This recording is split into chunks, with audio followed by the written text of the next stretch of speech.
Welcome to Destination Unknown 4x4. I'm David, and today I've decided to take a trip on the backside of Mount Hood, and this time away from the Jeep.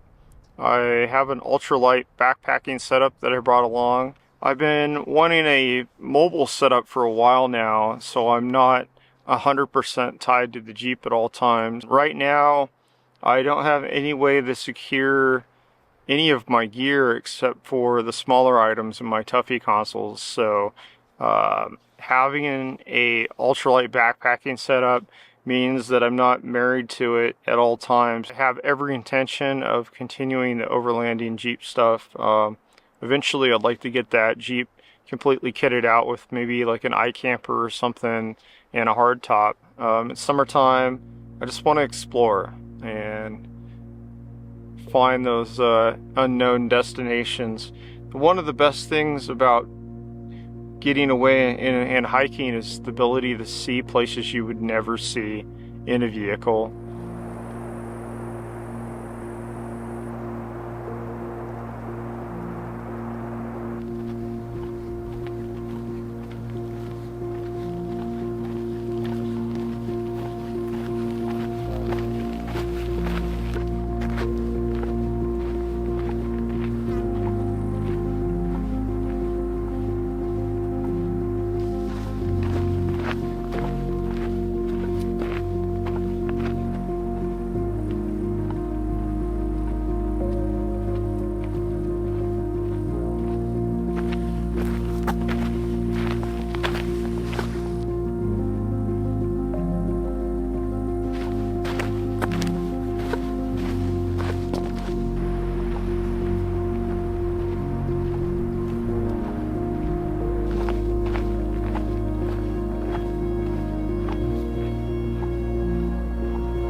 I had to stop and take another break.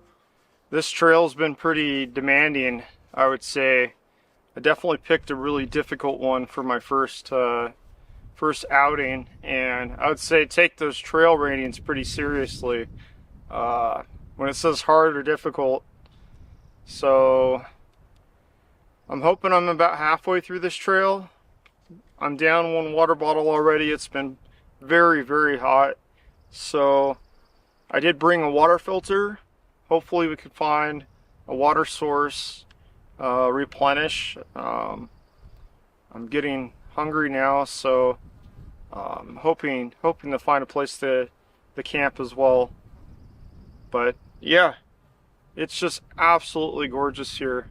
I can't get over it. There's all these skeleton trees from the fire.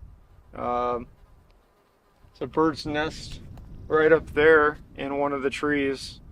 It's interesting how death actually creates a home for life. It's a cycle of things, I suppose. So with that, there is right here, you can see, you might not be able to see it in the film, but there's it looks like Mount Rainier right there, and I think it should be Jefferson, Mount Jefferson, I think Adams. Of course, Mount Hood right there. And then beyond that, there's actually a lake, an alpine lake over there. So it's quite the It's quite the view for sure. And again, you can't see these kind of things unless you you actually go on these hikes. So good luck getting a vehicle up here unless you know, it can fly. And I'm waiting Elon Musk. We need a flying car. It's time.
Well, it's starting to get dark.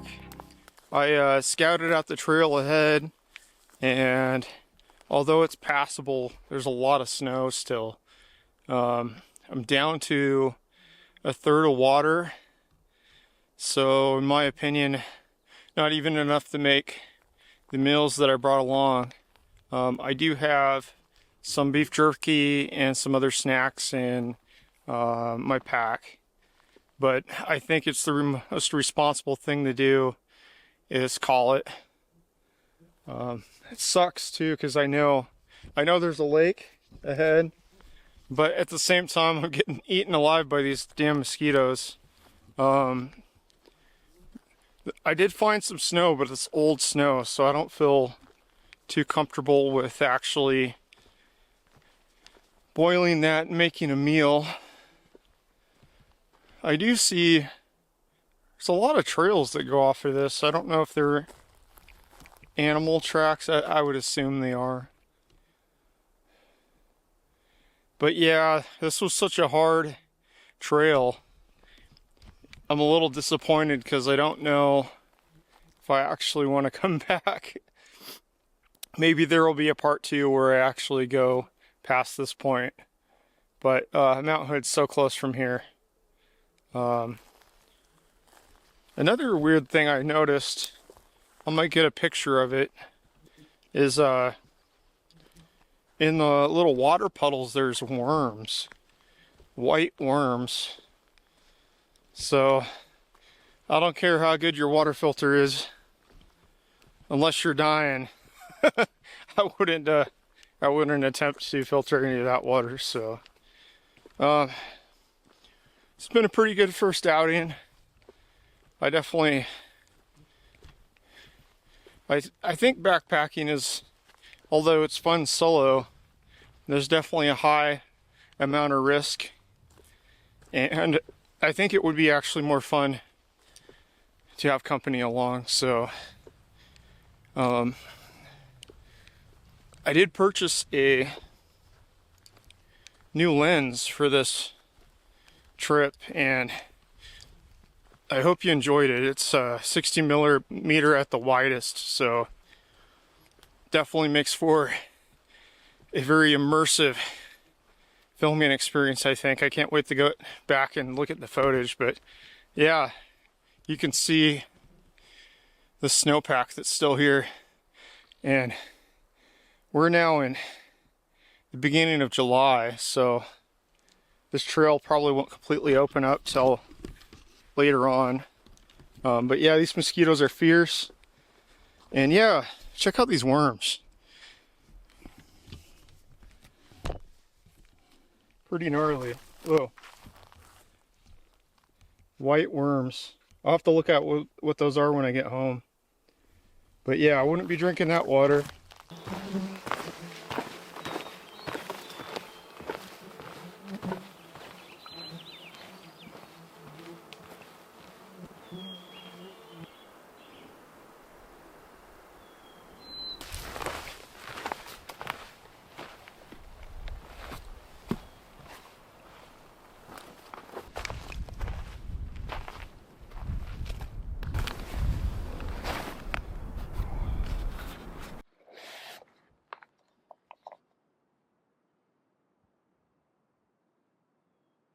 This is all I have left. Yeah. I think hiking really makes you realize how precious water is.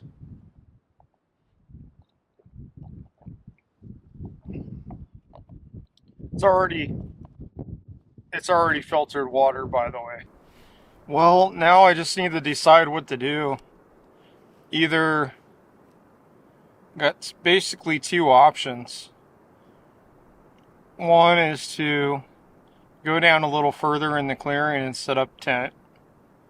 And then the other one is just to maybe make some coffee and then finish going back to the car.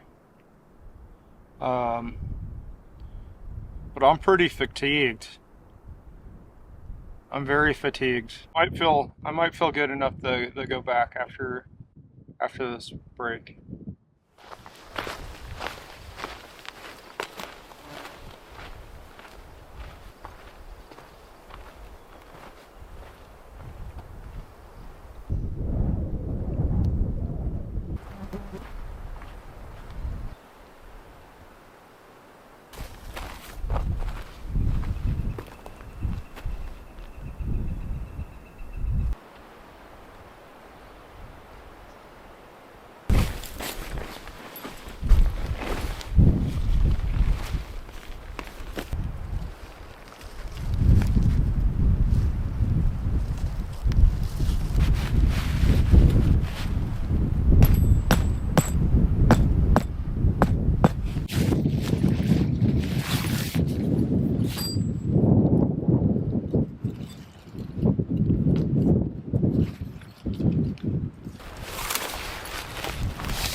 that was pretty damn epic.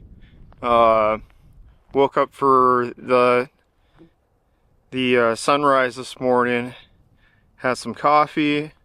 I'm completely out of water, so going from here, I'm just gonna huff it basically down to the car and go get some water. Just really thrilled overall with this experience. And someone actually built a fire ring up here right next to my tent, so if I come up here again and there's not a fire ban, perhaps I'll do that. But yeah, I'd encourage each and every one of you to get out here and get out in the wilderness, man. There's nothing better. So with that, I think I might do a finalizing kind of just trip prep and kind of the items I took along in the next video or at the end of this one. So stay tuned for that.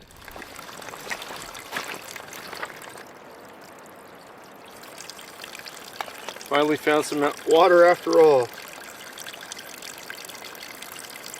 Whew. Oh man. So nice.